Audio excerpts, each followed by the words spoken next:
The Horseman is in by Chuck Dixon and Joe Bennett, and let's talk all about it. First off, the Rippaverse, started by Eric July, is something I have a lot of respect for. He is someone who has gone from being a YouTube influencer into being a full-blown comic book publishing company, sells direct to fans, he attends cons, he's built a warehouse, he employs lots of people, they handle their own fulfillment, and it's really an inspiring thing to see, even if creatively maybe the stories don't work for you. What he's doing as a business and what he's building as a community is something pretty exciting. When I see the lines at conventions, I see all the hype online, it's something I really respect. Now, I've taken the journey with several of his books, and none of them have quite connected with me just yet until The Horseman. This book really left-punched me because it started out, I started to read this book and you start to feel like, oh, this is just a vigilante story about a guy whose brother was killed and now he's off to being a vigilante like the Punisher, but maybe not quite as tough.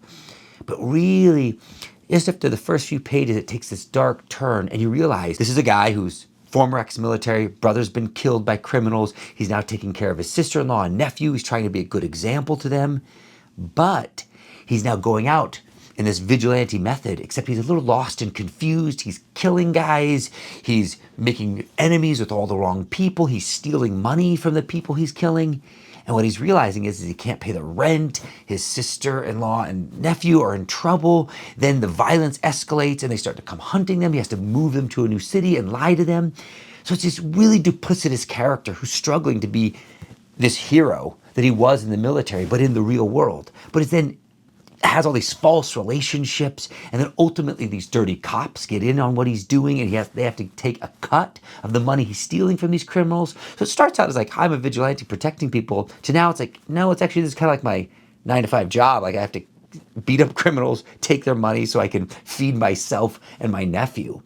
What an interesting take that is, because it takes a character who you think you've seen and makes him much more dark and complex.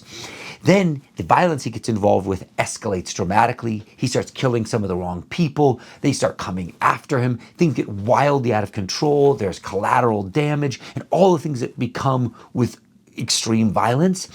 Ultimately, some superheroes get involved. Things come to a really wild climax with these crazy biker Nazis that come after him that has this nice wrapping up where the superheroes are telling the Horseman, you need to course correct. You get a pass, but you need to course correct. So an interesting story of a man who's fumbling into his first years as trying to be a vigilante.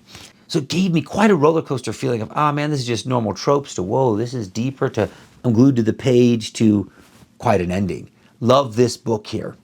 Now, Joe Bennett is somebody who I have a lot of respect for. This is somebody who's done incredible work through Marvel Comics throughout the years. I love the beautiful lines he's given this book here. You can see classic storytelling here.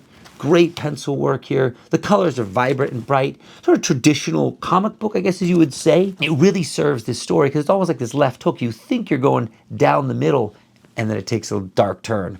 The Horseman, if you're not somebody who's read anything in the Rippaverse before, I think this is a great place to start. It shows the nuance and depth of characters, and it also sets you in his universe, which is all centered around Texas, which I think is super fun, that we're not in Metropolis all the time or in a big city. We're out sort of in the sprawling land of Texas. Very cool, The Horseman.